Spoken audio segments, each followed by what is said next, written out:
stage. I have performed many times, including throwing out my father-in-law. He was sitting there and I was throwing out the person who was acting a father-in-law here. So it's a great memory to be here. And you introduced me as the doctor, but you forgot to introduce me as Dr. Subhadra Kaul, Pinky in my home, because I'm the wife of Dr. Subhash Kaul. I'm also sister, daughter, daughter-in-law, mother. I'm a homemaker. I'm full of, propagating my culture, propagating my values. I'm a nation builder.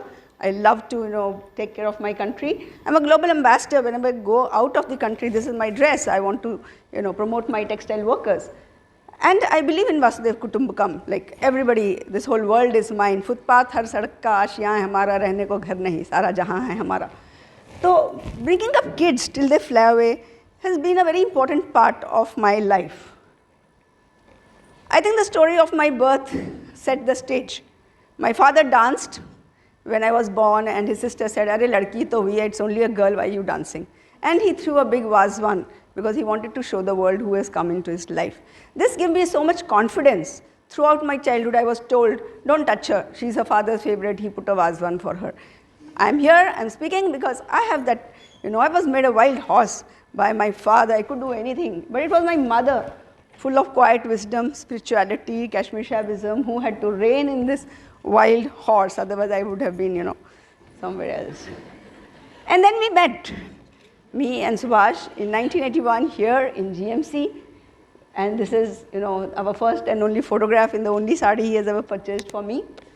But I was only 18 that time, but I was very sure that I'm going to get married to somebody my father selects because he knows the best. I don't want to waste my time on all that. But there were things I negotiated. The first sentence I told this guy when I went to see this boy was, don't hit me. If you hit me, I will hit back very strong. He was very scared. He thought like, is she a karate person? He said, why should I hit you? I said, no, I'm just telling husbands hit their wives. Never ever try that on me. I can live in a gungat in your house. I can go in a bikini on the street with you. I'm happy doing whatever you want, but don't hit me. And then, do you have any objection to my travel? Because my father never allowed me even to go to a school picnic or a birthday party and would always say, when you get married, then you will go. So he signed up. He didn't know what he was signing up for. I'm always on the move. And of course, I don't want to have dogmas or superstitions in my life. I always go to my exams when the cat crosses me. I wish all the traffic lights had a red laser cat. Nobody would accelerate in India when they see the red light. I love cats. Now, this is a very important part of our culture in Kashmir, which is called Tarangabana, that is a Safa posh. In the subcontinent, only men are given a pagadi. But in Kashmir, all the women, on the day of their marriage, are given a pagadi, which was given to us by Swami Shankaracharya. And these ladies, they are singing songs saying, as you are getting married, please pursue knowledge, pursue truth. That is what is told to us. But I also want to highlight that these women here, you might think that, I am a working woman. These women they were working 24 hours. They were, running a household of 40 people. Just imagine what hard work they were doing. So I'm nowhere doing the amount of work they did. And this lady in white there, she was 5 years old when she decided to take up sannyas, and she forced her father to build a house in the jungle with her mentor, Swami Lakshmanju.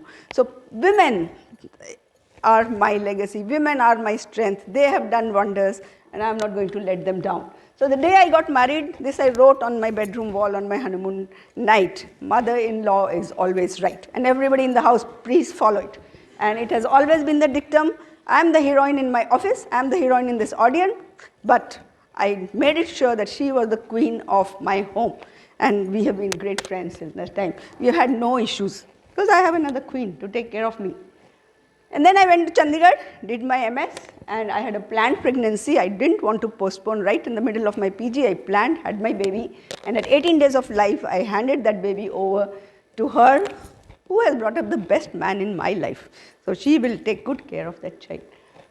And then all this rosy picture just shattered. 1990-91, we had to leave.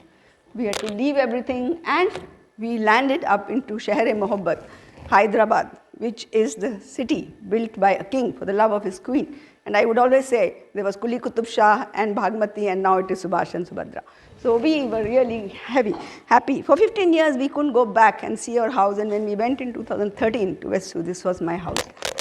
So terrorism in Kashmir engulfed us, but it did not engulf our spirit. And you can see here, in Hyderabad. We enjoyed, we did not brood a single day. We had great time. We had 2 babies. And the second one, it was a very traumatic pregnancy. My hemoglobin fell to 6, I had placenta previa, child is born at 28 weeks, did not cry at birth, had multiple issues, but the spirit was always there. So what were the non-negotiables as I was doing an 18-hour job, and I didn't want to give up even one moment of that job. I was doing a great job with all the babies. So the first thing, most important, was that my house will be just next to the school.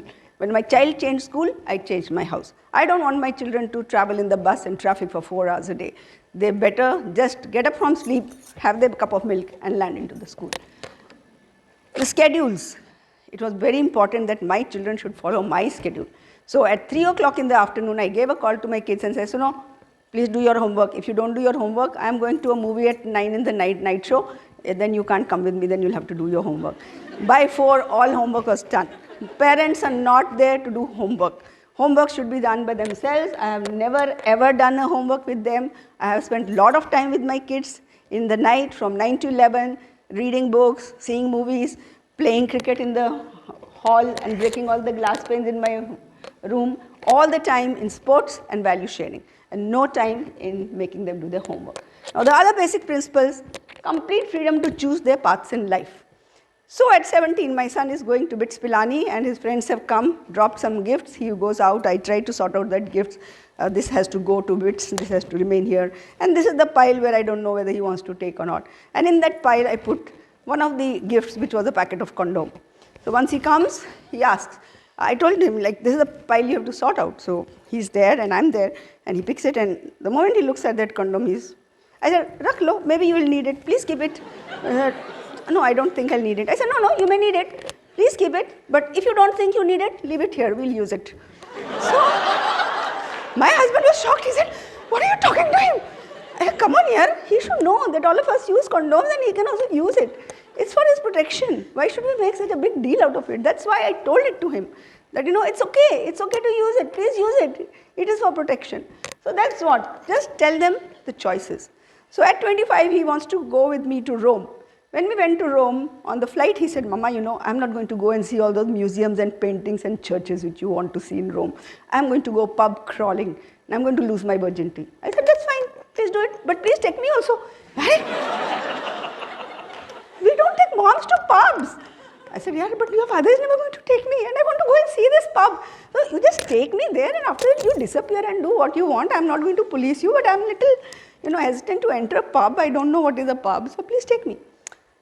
Okay, Mama, I'll take you, but on 2 conditions. 1, you can't go in this dress. You have to wear a hip-hop dress. Okay, no issues. I let my loose hair, I wore big earrings, I wore a skirt, and there I am with lipstick and all. He said, and of course, you can't come as my mom. I said, then, you come as my friend. I said, it's okay for a 40-year-old to be a 25-year-old friend. Oh, that's cool. That's very nice. So we go as friends there to the pub. And then, of course, as was deemed, I sit and watch the show, and he disappears with all the women around there and drinks and whatever it is there. So I'm just watching. And then I'm dancing and I'm watching, and this is pub crawlers. You go into one pub, after 15 minutes you go to another pub, then another pub. So there are 200 people going out into the pubs. And you will be amazed to know. I was so surprised. There's so many people in that room, all drunk. But all the men dance with their hands up. No man tries to molest or touch any woman. It's the woman's choice. She will go close, she'll touch the man, then only the man will touch. She will kiss him, then he will kiss her. She will hold his hand and take him to the bedroom, and then only she'll go. So it was very, very controlled, and of course there were bouncers. So it was a great experience. And at the end of it, they were dancing, and I just sat on the corner in my gypsy dress, and this nice lady comes and drops $1 in my lap. She thinks I'm a beggar, sitting there. And I picked it up and I said, I don't need it. You don't need it. I said, no, I'm just waiting for my friend. He's gone somewhere.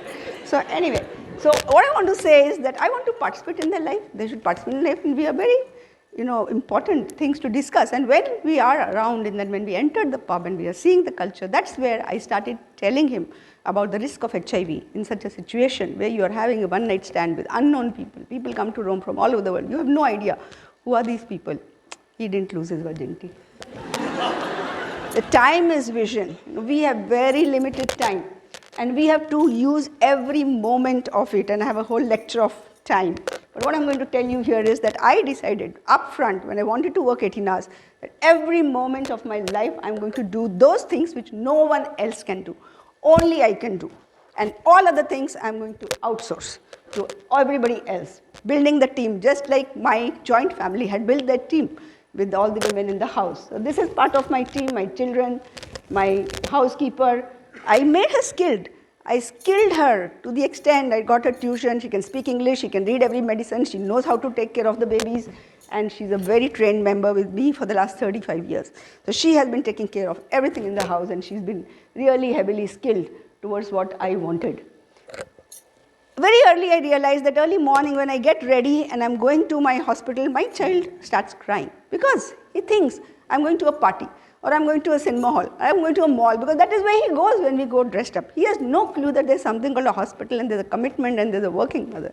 So every Sunday they used to come to me, watch me treating the children, and they would tell their mother, Granny, don't ask mom to come early, she's repairing the eye of a child. Do you want the child to be blind? So she will come. So they should be with us when we go to work so that they know. As much as you want to know your child, you should allow them to know you who you are, what you're doing, and then it's a interwoven thing. It's not a balance. I don't like work-life balance. It's like that, monkey taking from two tarazus and, then everything goes disaster. It's a very well-woven tapestry. My home, my family, my samaj, everything is interwoven. You can see this photograph. It's a very nice photograph, the peak of my career, where I was invited to James Palace. She's the elder sister-in-law of Diana. I was felicitated there, and I was told by the group, because of your work, you're going to have a photo session, and that is the photo we are going to put out on Twitter and all. So I knew there's going to be a sort of a made-up, but it's going to be clicked. So I told these two guys who are there, Dr. Narendra from Madurai and Tapas, my colleague from my branch in Odisha, I said, don't eat and drink here. Just stick to me. When the photo is clicked, you should be in the photograph. I don't want anybody else to be in the photograph. So we made sure that, all our people from our country are in that photograph and nobody else is there. There are a lot of bonds of strength. I am with my family all the time. My husband doesn't know to make a cup of tea, but I still work 18 hours a day because of these facts that my school, home, everything has been sorted out, and there are no tensions and no stress of that happening. Time is vision. My daughter-in-law, she was going to graduate from London School of Business on 4th of July. I went for 2 days to London. People said, you're spending 1 lakh rupees for 2 days? Yeah, I'm spending 25,000 to be here for 1 hour. It's what you think is important. For me, these things are very important, that I have to be there. It's the most important day of my life. And I told you, my father got a good husband for me. We are at the Harrods, which is the most expensive store there. His ATM works all the time. So his ATM card was there. And that moment is important. So I want to be there on that moment. It's not important whether I'm there for 1 day or 7 days. And you might think that you didn't get your children to do your homework. I don't know how your children are going to survive. This is what happens when you don't do the homework. Your children do extremely well. They are independent, they are courageous, you have built their career, their mind. The career is not about the studies, it's about their mind. Somebody talked about suicide. You build their mind to face anything. You build those values, you've shown them, they fly away. Both the kids have flown away. One is in London, one is in Ahmedabad. So what do I do now? Well, I continue my bonds of friendship with this guy who's been always there. He sings, he wanted me to sing. He took me immediately after marriage to a Panditji and said, a few notes are loose. Iske kuch sur dheele hain. Please give her little practice so that she can sing with me. After hearing my first Sare Gama Pada Nisa, the Panditji shut down the harmonium and said, Dr. Sahab, inke sare sur dheele hain. So it means that all her notes are loose. So let her dance. So that's what I do. Just keep dancing to the tune of life.